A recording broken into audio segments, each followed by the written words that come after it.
Hey there, Coach Daniel here. Hope you're doing really, really well, and welcome to Open Class number 12, in which we have, I believe it is 4 questions slash emails to go over. As always, nothing is medical advice here, just general thoughts and comments that I hope will be really valuable to you.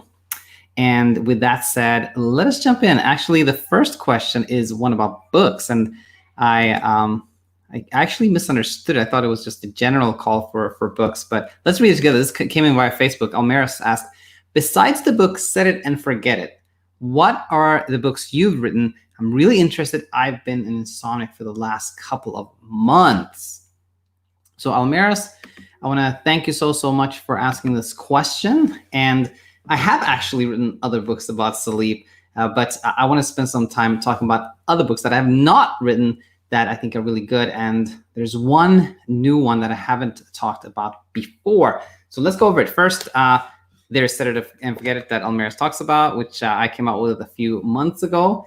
And I think I'm really happy with it. I think what it became nice was that it's like very easy, like it's a very easy read. It has a lot of illustrations, and also I put a phone number in the back. So if anyone has a quick question, you can just text me and I'll send you the answer. And if it's a longer question, I'll answer here on the channel. So that's Set It and Forget It. But way back in 2012, I published this book called Sleep 101. And I don't talk much about it here on the channel because I think for most that have trouble sleeping, it isn't that helpful. It is just about like, the function of sleep and what the function is of, or why is it that, dolphins sleep with half their brain and things of that nature. Like, why is it that we have sleep? Those kind of questions are answered in this book. But lately, Coach Michael talked about a lot how just learning about sleep, making it less of a mystery, that can help. So it might help, but this book is not, I don't have control over it. It's published by Universal Publishers. So sometimes the price is really like way off. So keep that in mind. I have written this one as well, Why We Don't Sleep, which is very short. You can read it in like just a couple of hours. And it's really kind of an answer to why we sleep. And I go to, I want to say great lengths, which, sadly, I don't have that patience to really write a comprehensive, big book on like why it is that there's actually no evidence that short sleep or insomnia causes any health problems. But at least I wrote this book, which goes over how there is no evidence whatsoever that short sleep or insomnia causes any health problems. And it goes over why we always hear that, because it's in the interest of, academia, journalists, non-for-profits, and everyone who wants to try to sell you something. So anyway, now that said, let's jump over to some of my favorite books. I want to start with my usual one. I think we talked a lot about this channel, how there are some things that I don't necessarily 100% agree with when it comes to Sasha Stevens, but generally this is still my go-to book. I think it is filled with insight. It's written by somebody who had a lot of trouble sleeping for 15 years. So I think you can really, really relate to her story, and her promises in the end of the book are good. It's, she talks about how she had a lot of trouble sleeping. She went to this, I think, camping trip, and she realized that actually she could sleep, and that was kind of a turning point. And the one thing to keep in mind if you read this book is that Sasha is a little bit like tough love teacher. She says like, kind of, you have to do this. There's no other way. Like, you got to do the work. And that fits a lot of people. For some people, it can feel like a little bit too much rules and regulations. And she's really strong on affirmations, kind of like you have to tell yourself you can't sleep, which can be super powerful. But if you don't believe in those affirmations, it can kind of feel false and kind of can backfire. But again, this is my default recommendation when people ask me. And then she's written this follow-up, or like a not really necessarily follow-up, but it's a very good complement to the effortless sleep method by Sasha Stevens that we just talked about. This is very short chapters, kind of like these little nuggets, like little insights, and you see how I've highlighted some of them. Those are the ones I really, really like. So great book as well. And then we have Say Goodnight to Insomnia, which is a kind of a traditional CBTI based inspired book. It's somewhat kind of a little bit dry, academic, etc. But generally speaking, I think it's a very, very good one. Now we also have the sleep book, which is a way of it describes ACT, or acceptance commitment therapy, which basically I think of it as a mindfulness based approach, where instead of like cognitive behavioral therapy, which is very like behaviorally oriented, CBT traditionally talks a lot about how like you should get up this time, go to bed later, kind of compress your sleep, do this and that. Whereas Guy Meadows has a completely different approach, which is more of like when those thoughts about like those worrisome thoughts come your way, then you can learn how to not engage with them.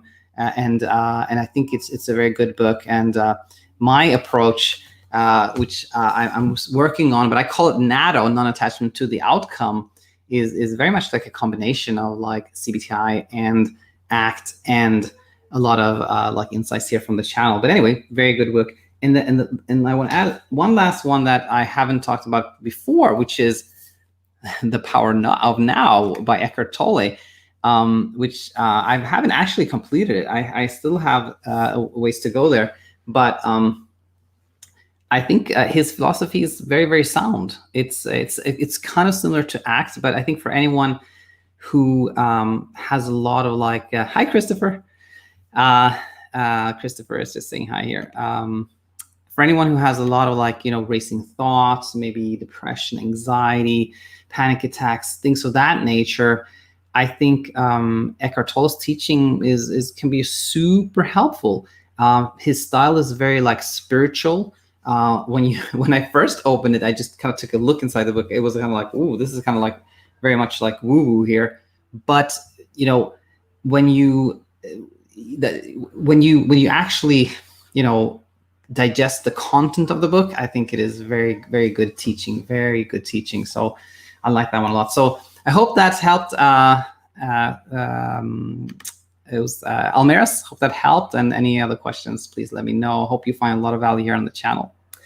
Okay, so with that said, let's move along to our next question. This is from Luke, who has sent 3-4 questions in the past.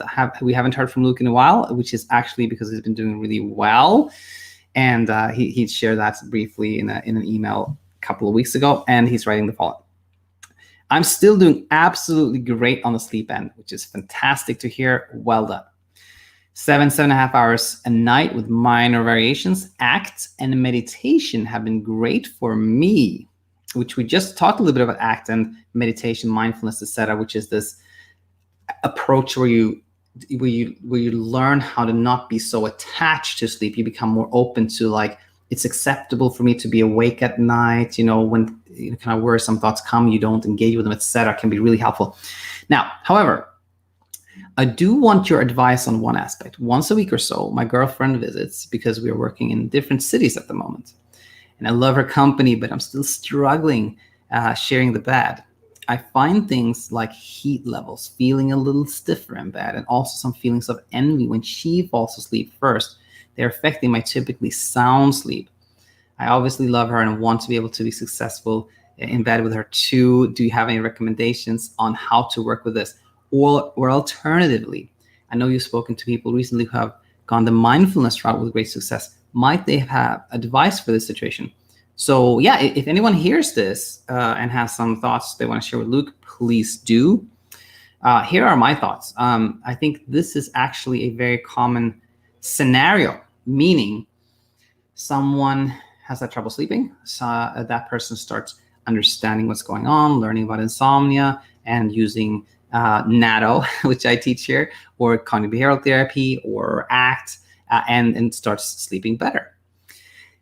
Well, then often you have this kind of like, I'm generally speaking sleeping much better now. But when I have to travel, when I have a presentation at work, when I share the bedroom with somebody, when something is a little different, when I sleep in a hotel room, something like that, then I have a lot of trouble sleeping. So first, I just want to point out that this is a very common I would say almost like how should I put this? Almost like a stop, like, you know, like you're on a trainer or something. This is a common stop, if you will, on your path to sleeping well in general, but you still have some, I want to call it, it's almost like anticipatory insomnia. When something different is happening, you know, you don't sleep as well. So I think that is actually the first insight that I want to share, that this is super common, Luke, and it is completely expected that you have, generally speaking, when things are kind of normal, you have sufficient sleep confidence, if you will, not to have any struggle with sleep. But then when something is different, then it kind of triggers some of those thought patterns that were very active in the past. So completely normal, expected. So what to do? Well, I think the following. When you have anticipatory insomnia, when you know something's going to happen in the future, it is very tempting to go, okay, I know I have this trip in a week, and I know I'm not going to sleep the night before I go. So therefore, I have the golden opportunity now to kind of prepare for that, so my sleep isn't that affected. But guess what? It doesn't work that way. It's actually the complete opposite. The more you think of, okay, this is going to happen in 1 week, I have to prepare for it. Well, guess what? Then the more preoccupation, the more the more you're going to think about that particular night, the more you try to change things, and the more attention towards sleep. And we know sleep is a passive process. It really comes to you when you're not trying to sleep, when you're not doing anything. So the more you try to prepare for that particular night in the future, the more trouble you're going to have. So number one is, I think the number one thing is, like, don't try to like prepare for it or change anything. That's number one. Number two is I'm going to go with my normal number three here, but so what I usually use as number three, I'm going to say as number two here, is don't cancel anything. You know, it doesn't sound like you're anywhere near that, Luke, but for someone who has this type of like lingering insomnia that only happens particular nights, it can be tempting to say, you know what, I'm going to tell my girlfriend that for now, I don't think we should, spend time together overnight because my sleep is constantly fragile. Well, guess what happens? That becomes, you know, kind of evidence that you can't sleep when she's around. So even, you know, if it doesn't spend the night with you and sleep well, that can seem like evidence that, okay, I can sleep without her, but I can't when she's around, something like that. So try not to cancel anything. That's kind of number two. And number three is this one, that the more, you know, let's put it this way. The reason you have gotten to a point where you sleep really well under normal circumstances is actually that you have become more willing to have insomnia. Sounds kind of crazy when you put it like that, but consider this. Imagine this person who is absolutely not willing to lose 5 minutes of sleep. That is completely unacceptable to someone. Like, I cannot lose 1 minute of sleep or 5 minutes of sleep. I have to get at least 7 hours and 35 minutes minimum. Because if I don't get that, things are going to go terribly wrong. That person is going to have a lot of insomnia, because they're not willing to lose a minute or 5 minutes of sleep. So if you're absolutely not willing to lose any sleep, you're absolutely not willing to have any insomnia, you're going to have a lot of it because there's so much pressure there to sleep. So, no, you know, you can word it very different ways, but the reason you have gotten to a place where you sleep well, Luke, is because of acceptance. You are okay with losing sleep. You're okay with being awake at night. You know, you're trying less. So the same thing applies even when your partner is around. So when she is around, you have to apply the same thing, meaning you have to go, okay, she's around here, she's around this night. And if that leads to me not sleeping very much, her falling asleep earlier or whatnot, that is okay. I am still going to befriend wakefulness. I'm still going to do things that are acceptable, or like that it turns wakefulness into a positive. I'm going to enjoy reading a book or, you know, something like that.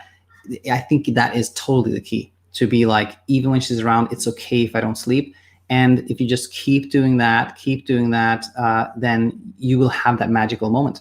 You will have that magical moment when you spend a night together and you sleep really well. And then you're like, whoa, I can sleep well even when she's around. And I don't have to do anything particular for that to happen. The tricky thing for you now is that it happens quite infrequently.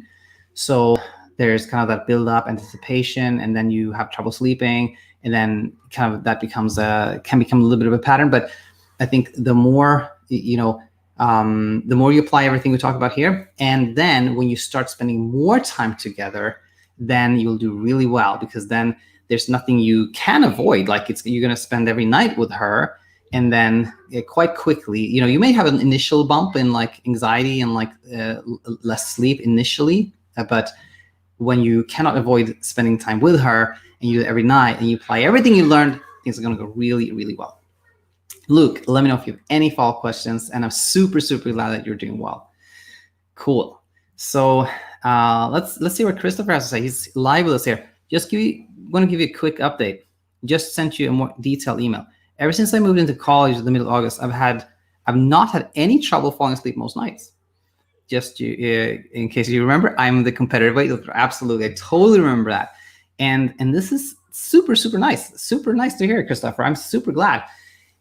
And I want to share that email another day or so. But my immediate reaction here is number one, I know you've done a lot of learning and a lot of great thought work, and I think that is fantastic. And I think that's a big reason why you're sleeping well. Plus that now you have like more structure. You have like something to do. You're more distracted. You're around people, and that can really, really help. Interestingly, those things can go either direction. Some people become in a new environment. There's additional stress, and they have more trouble sleeping initially, at least.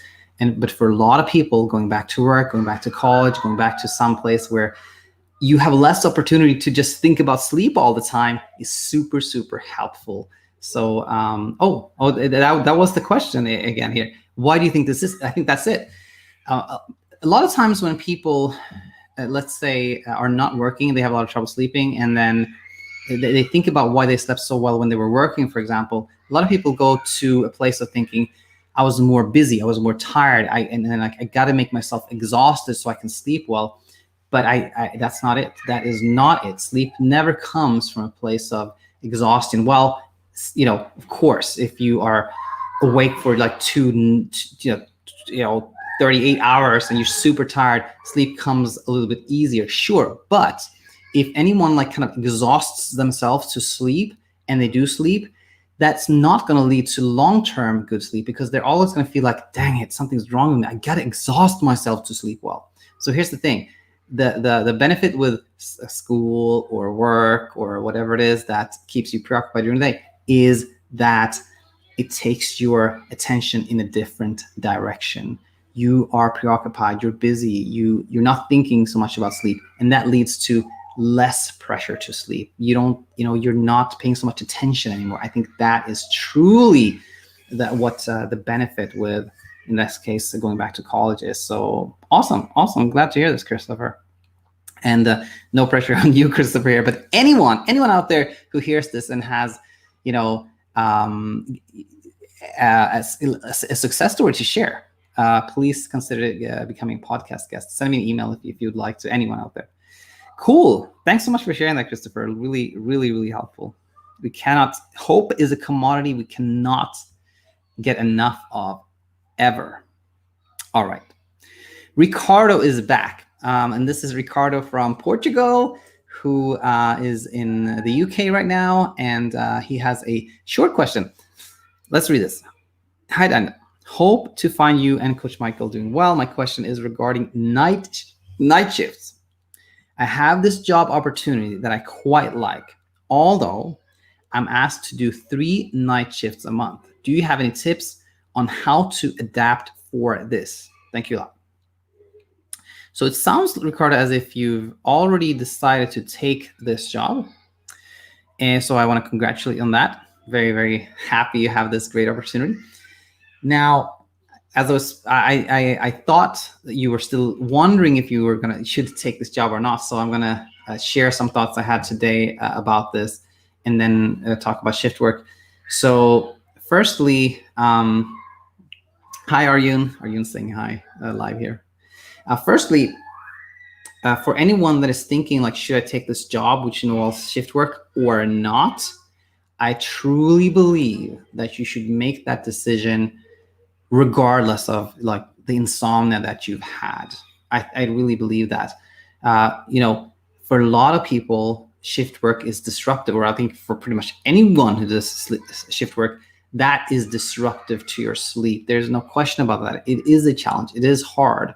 Personally, I find it very difficult to do shift work. So if I was offered a job that involved shift work, I would most likely say no, because I know I'm not going to like that, and partly because I don't like how that makes me feel, because my sleep is messed up, right? So I think anyone should do the decision based on that, how they think their lifestyle, including sleep, is going to be affected by shift work, regardless if you have insomnia. Because if you go in the direction of like, yeah, I would like to do shift work, but as opposed to other people, I have had insomnia, so I shouldn't do this. I have to be more protective of my sleep.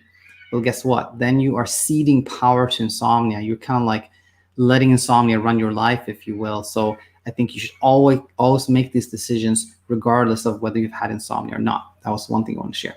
Now, let's say, Ricardo, you take this job. And by the way, so I don't forget this, reading this message from you, Ricardo, what made me really, really encouraged? It's a very brief message, very objective. There's no anxiety in this, which tells me that you've gotten to a really good place. At least that's how I interpret it, Ricardo. So I think that was very encouraging. Well done on all of your thought work. I know you've done a lot of work too.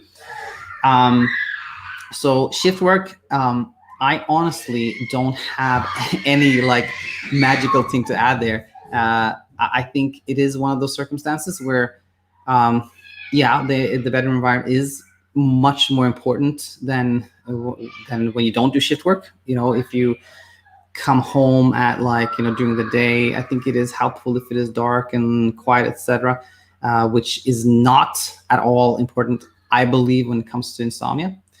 I think that the key thing with shift work is to know that it is going to disrupt your sleep, and you have to accept that if you take this job.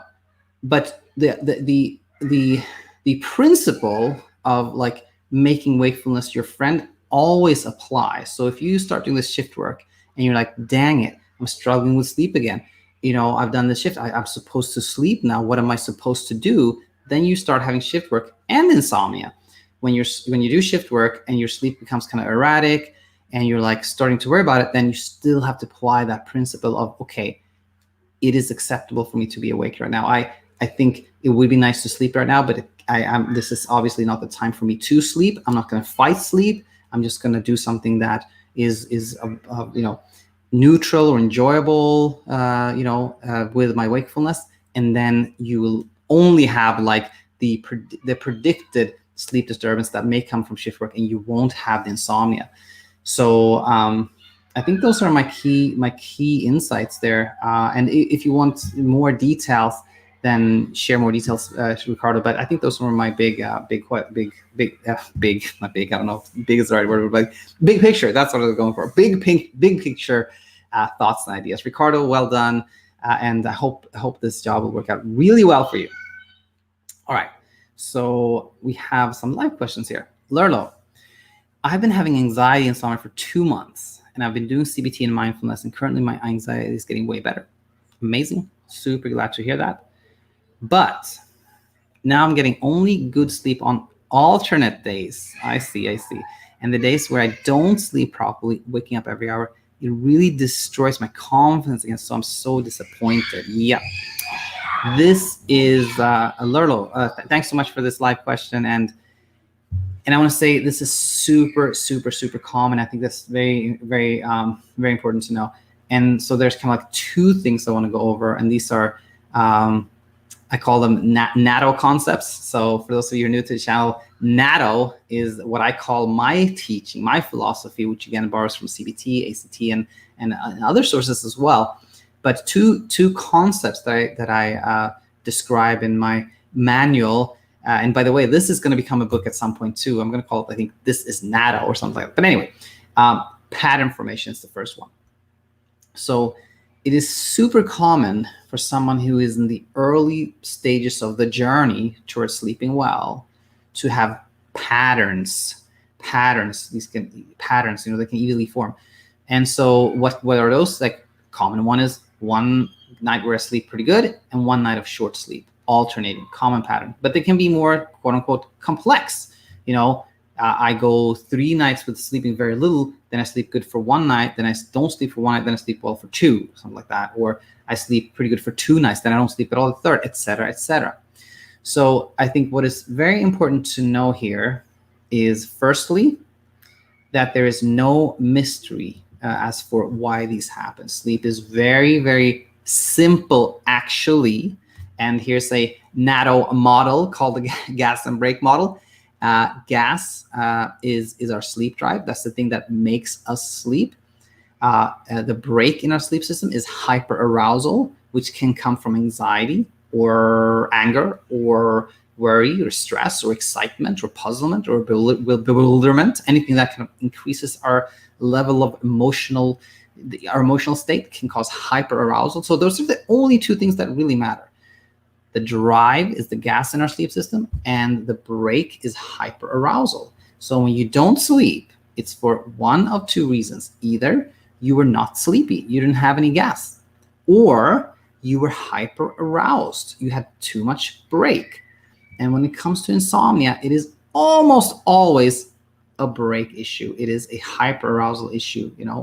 Rarely somebody is just like spending 12 hours a night in bed and is just like not sleepy at all when it's not red. They have a gas problem, but mostly insomnia is a brake problem. Okay, so how do you reduce that braking? How do you become less hyperaroused? That's kind of the $1 million question. One way is what you're doing, learning about mindfulness. I think that's great. This is really, really good too. Education, understanding how sleep is regulated, understanding what insomnia is, etc. Super important. I think actually that's number 1, because when there's no more mystery as for why you had insomnia, when you understand sleep, etc., that relieves so much anxiety, which often comes from like the unknown, right? So understanding, for example, the gas and brake model, super, super important. So I encourage you to spend time here and just learn. That will be super helpful in relieving that brake problem.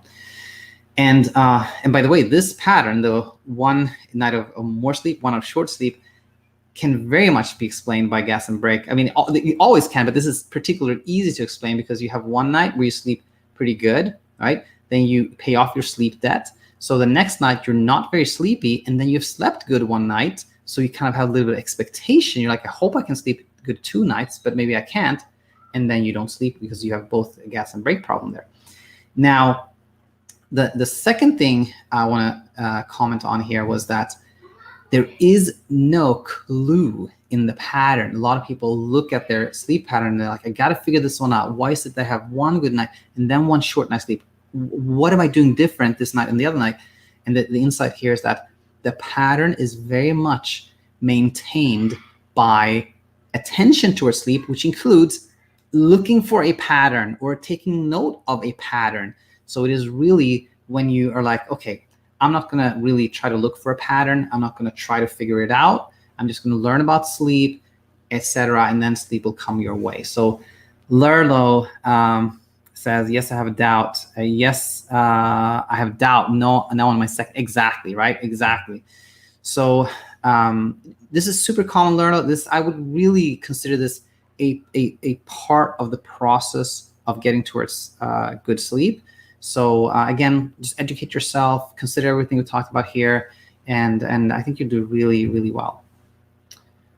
So Lerlo, hang in there. Very good. So Joseph is here as well. How do I stop worrying about being fatigued? During the day, it feels like I'm sick all the time, causing me to feel fear. 100%. Very common one, Joseph. Very good question.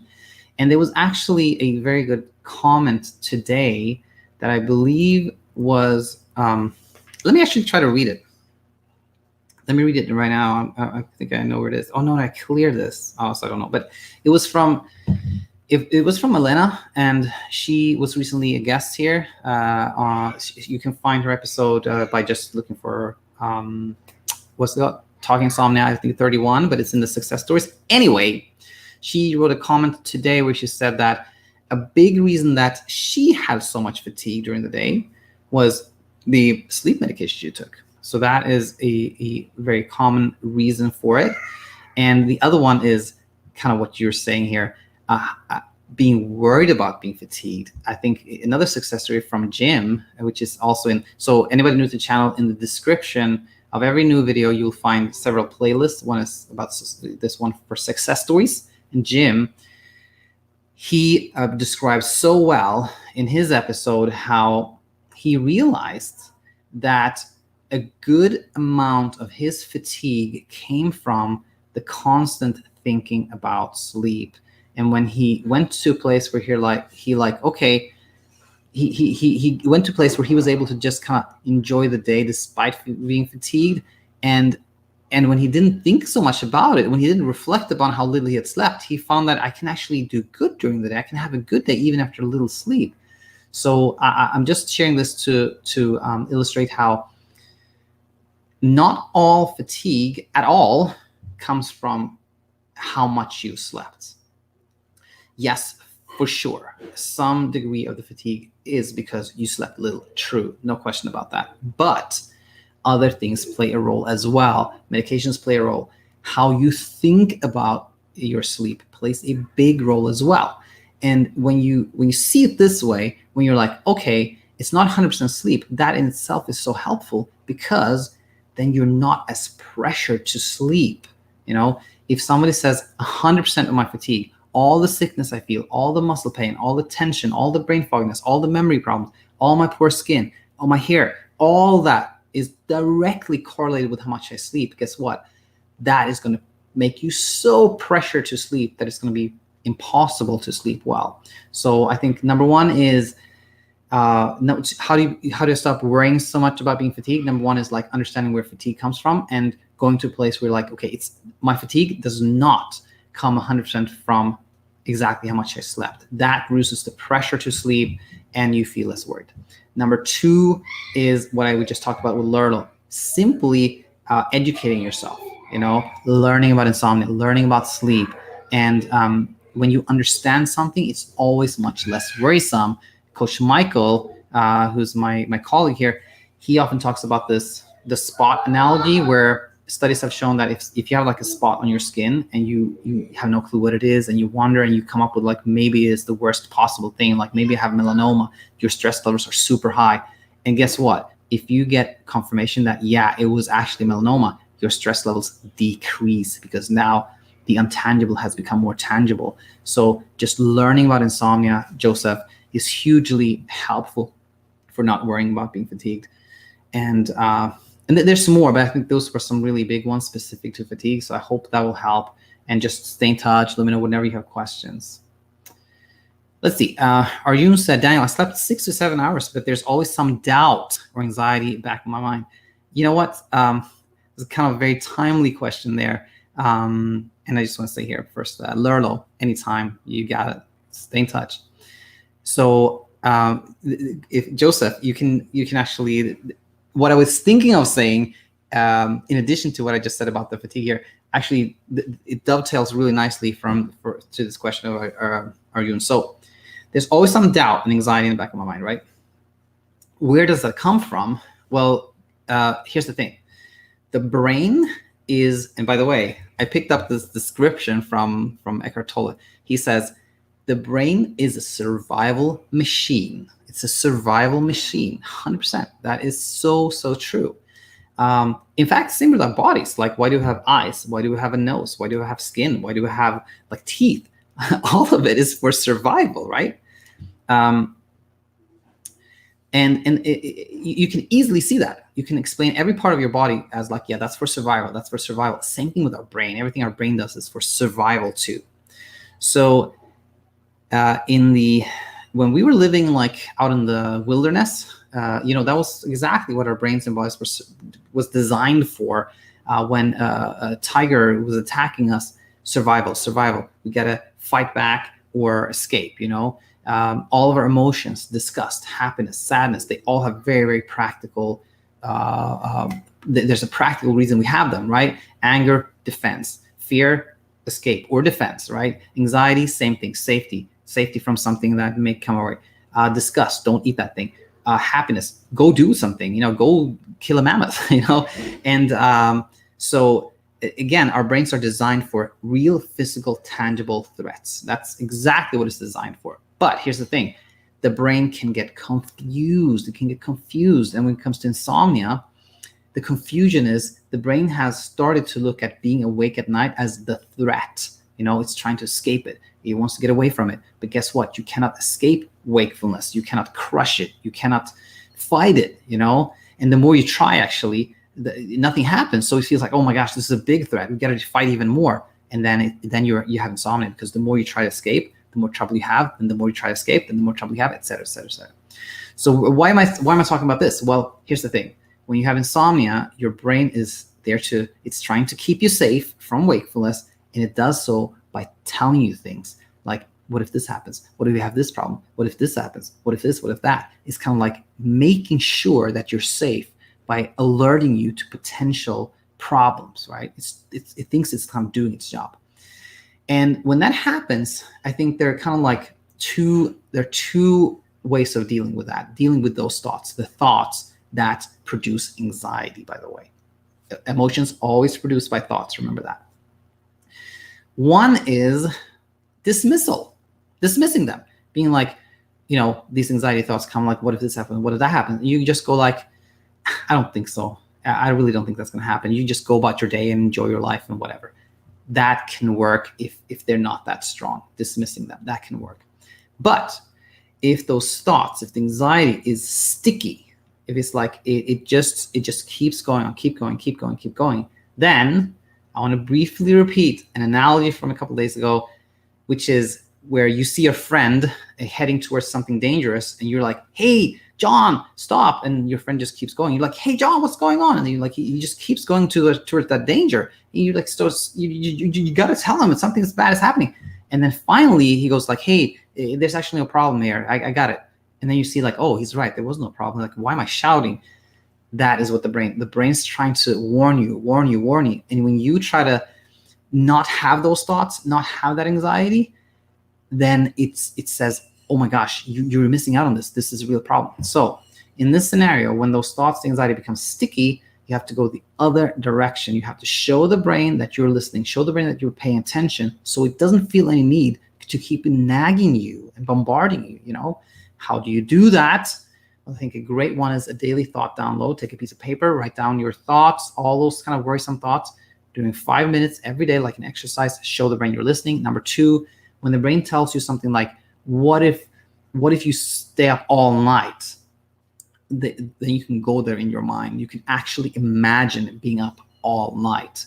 Anxiety provoking, as it seems, is super powerful, because when you are willing to experience X, then the brain sees no need to warn you about X. So if you can just play out the thing, just kind of experience the thing your brain is trying to warn you about in your mind, you are truly showing the brain that you're listening, and it feels no need to keep bombarding you with like thoughts like that. So Arjun, I hope that really helps. And Arjun says, I also suffer from OCD.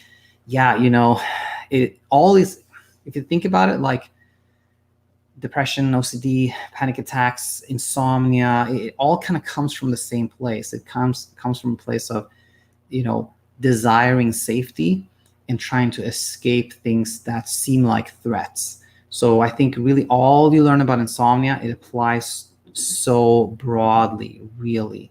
I hope that helps, Arjun. I hope that helps. Fistwood is here. He says, Dan, how do I go to bed without the intention to sleep? I know the theory that the more you want to sleep, the more you don't get. How do I apply this in theory? Yeah, very, very good question. And I think the theory is 100%. It's like the most fundamental truth about sleep is that one, that the more you try, the less you get. Just to kind of illustrate that, I often ask people to imagine like their cousin or this partner or whatever it is who sleeps like fantastic, sleeps great all the time, right? Ask that person, how do you sleep so well? And they go, I don't know. That is the key. That's where you want to be. You also want to pay no attention and just no effort, right? So how do you do that in practical reality? I think I'm repeating myself. I know education is always great because when you understand there's no mystery, when there's no mystery, there's less anxiety, and then it becomes much easier to just do things you enjoy. I think it is extremely important that you look forward to going to bed. You know, that's 1 hour, 1.5 hours before you go to bed. Try to make it enjoyable and watch a Netflix show, you know, play some piano, you know, read a great book, whatever it is, do something you enjoy before going to bed. That is a super important way to, you know, try less to sleep, as opposed to that person who's like, before I go to bed, I have a hot shower, then I have hot milk, then I turn everything down, then I just prepare myself for sleep. That person is trying hard. So just do something you enjoy and make it a gift in itself. It's not something you do to try to sleep, but that thing you do is a gift. It's a gift in itself. Super important. And now, same thing for the rest of the night. When you wake up from sleep, make sure you have kind of like a game plan. Okay, if I wake up from sleep, I'm not going to check the time. I'm just going to do this thing that I've prepared. And that is a gift in itself. It's not something I do to try to sleep. It's something I enjoy. I think those are like the real practical ones that immediately come to my mind. Fistwood, hope that helped. And let me know if you have any follow-up questions, and stay in touch. And I know you talked to Malin, I think, and I think you got some really great coaching there. Very well. Let's see. There's one more question here from Alice. Let's read this. Alice said, thank you for answering my question. My sleep has been improving in the last few weeks, I believe, because I've been focusing on letting go. 100%. You know, firstly, I want to say that I'm very happy that you're sleeping better. And secondly, it is so true that it is because you're letting go. I think that is always the case. Insomnia is always a break problem. When you're letting go, you are, when you're willing to have insomnia, quote unquote, good sleep happens to you. And finally here, when you attribute sleeping well to letting go, it's like the perfect thing, because, you know, you can never go wrong with that. When you say I slept better because I was trying less, you can always try less and less and sleep better and better, as opposed to someone who says I slept better because I really exhausted myself. You know, that becomes very problematic because there's more effort. Anyway, little short insight there. Letting go, not only in regards to effort, but just in general. Fantastic. I try to talk myself out of my anxiety whenever it arises by affirming that I accept any amount of sleep I get and I will be fine. This is like music to my ears. Love hearing this. I also stopped forcing myself to stay up later, hoping that would enable me to wake up closer to my desired time, or 6 or 6:30, instead of going to bed when I'm tired around 11 and 11:30. And surprisingly, I have been waking up at my desired time, or waking up and falling back asleep without too much interruption. I'm now sleeping around 6 to 6.5 hours a night, but I do still have anxiety on a nightly basis, worrying when the streak will end. Totally get it. As a result, I have faced a few bad nights, which I define as a night where I wake up at 5 a.m. or earlier, and I'm too anxious to fall back asleep. When this happens, if I have time, mostly on weekends, I will get up and read for an hour or more, then go back to sleep once I feel relaxed. I turn off my alarm clock during these times, since I will consequently sleep past my alarm time with a gap where I'm awake. I know with CBTI, it's recommended to stick with the same time every day, even if you're sleeping less. But would it be okay to continue with this fragmented sleep schedule where I wake up for a long period of time, then go back to sleep? Overall, I would prefer to have consolidated sleep, but I feel better during the day when I do this, not only because I feel more energetic, but also because it makes me less resentful of the insomnia when I'm able to get that second wave of sleep, thus adding to my desired sleep time of 6.5 hours. I'm just concerned that if I keep doing this fragmented sleep, or even do it occasionally like on weekends, it will have negatively affect my body clock and make my insomnia worse in the long term. Would like to hear your thoughts or examples of others with similar situations and how they handle it. Interesting. We had another, and Alice, you also asked if somebody else had thoughts. So again, I want to encourage anyone with thoughts on this to comment on this video. But I want to start with the end here, and I completely understand this. This is the concern here, is that if I keep doing what I'm doing now, which kind of feels good in the weekend, will that create a body clock where I will never be able to have good solid sleep during the week because I reprogram my circadian rhythm or something like that? That's not a concern at all as far as I'm concerned. Not at all. The circadian rhythm, our internal body clocks are very, very flexible. Imagine people can do shift work, people can move from like Norway to Australia and things of that nature. So that I don't think is a concern at all. Now, how important is it that you have a consistent like rise time, both during the weekends and weekdays? I think it is okay for someone who is in that early stage of having a lot of trouble sleeping and things are kind of very chaotic and you have no clue what's going on, etc. I think for that person, it is pretty good to have a pretty fixed wake up time. I think it's good. For someone that has gotten to where you're at, Alice, you all are sleeping better. You have done such a fantastic work of like acceptance and being like, if I sleep a lot tonight or not, both are okay to me, then I think it is much less important. The thing here is always, when it comes to sleeping in the morning or naps, or even like going to bed fairly early, etc., is always intent, I think. If you are in this kind of desperate state where you're like, I gotta catch sleep whenever I can get some sleep, I gotta just have that sleep, then it is not good to sleep in, because that if you sleep, you're like, I gotta get more of it. Where can I get more of it? It affirms that narrative that sleep is something you gotta get whenever you can, which is what drives insomnia.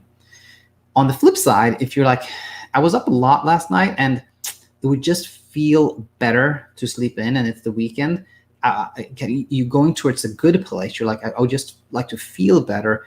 I think it's totally fine. It's totally fine because you're not feeding that narrative again.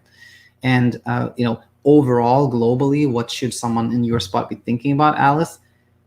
Just more of the same, more of the same. You're doing fantastic. And if you just continue applying that, if you're like, continue to be like, if I wake up at 5 or so, that's totally fine. I'm smiling because the first thing I wanted to say was just keep doing what you're doing with the acceptance. Fantastic. And number 2 is just try not to know the time. I think that always helps when I know when it's kind of light outside and you're like, maybe I slept all night. It's very hard to resist the urge to check. But generally speaking, I think it is really, really good to just like not know the time. And I think that was it. Alice, let me know if there's any follow-up questions there. And I think we have one more quick question here from Lerlo. Is frustration similar to anxiety? Sometimes I feel anger and frustration instead of anxiety and fear when I can't sleep. I want to say as an emotion, I think we all recognize anxiety as anxiety always comes from a place of like the uncertainty, ambiguity. Like I'm anxious. I don't really know what's happening, what's going on. Like uncertainty, that always drives that uncomfortable feeling of anxiety. Anger is, when we're mad. Frustration is kind of like we're trying to do something, but it just doesn't happen. But I want to say here is that they all those emotions can drive hyperarousal. All those emotions can put us in a place where we have this heightened level of alertness, if you will, which all of them are not helpful to sleep, of course. But also important to point out is that all of this, anxiety is probably the number one most common emotion that is associated with insomnia, but anger is very common. Frustration is very common. And when that is kind of dominant, when anger and frustration is kind of the dominant emotions, I think it is especially important to go in the direction of self-kindness, self-compassion. Because when you judge yourself and you start being like, why is this happening to me? Why can't I just sleep? Everybody else can sleep. What's going on? Like, what's wrong with me? When you go in that direction, it can seem like you are the problem, which you aren't. What's going on with you is simply that your safety mechanism in your brain is a little bit confused, right? There's nothing wrong with you at all, and you haven't done anything wrong. You're not doing anything wrong. That's it. So the thing here is why that is so important is like, again, you can feel hopelessly stuck if you think that you're the problem. But when you deploy self-kindness and you go in the direction of like, I haven't done anything wrong. There's nothing wrong with me. This happens to a lot of people. You know, when you're kind to yourself, you see that you are not the problem, and it's much easier to see the path towards sleeping well. And I think the best way to really think of this is like, imagine that you have a friend that had a lot of trouble sleeping and told you about it, and like, I'm so frustrated, I'm angry. Imagine, what would you tell your friend? Okay, would you tell your friend, what's wrong with you? Why can't you sleep? It's such a natural thing to do. Of course not. You would give your friend a hug. You would tell your friend, it's gonna be okay. You know, don't stress about it. You'd say something warm like that, right? Be that person for yourself. Be that person for yourself. Because when you are kind to yourself and you see you're not the problem, you are filled with hope, and you can see that, you know, sleep is going to come your way for sure, 100%.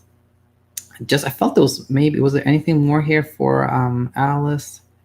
It also makes me resent. Yeah, you know, I just want to. Alice made such a good point that on the weekend, if she kind of forces herself to get up, then she kind of feels resentful of the insomnia, which is, yeah, 100%. Again, anything that makes you feel more like self-kindness, less pressured, you feel better about yourself is good. So I think, again, I think everything you do is really good, Alice. And let us know, I should say, how things go, and if you ever have any follow-up questions.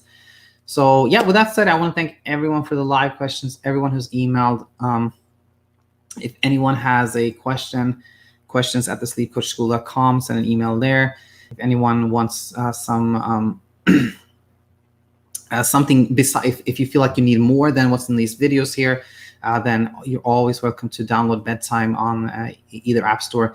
That's my program where I coach, and there's a curriculum that's really nice, etc. And we have one more question here. Oh, that's nice. I really need to hear that anytime, Lerdo. I'm very happy. I think you found the channel yesterday, so super happy that you're here. All right, everyone. Thanks so much, and I will be back tomorrow. Until then, take it easy.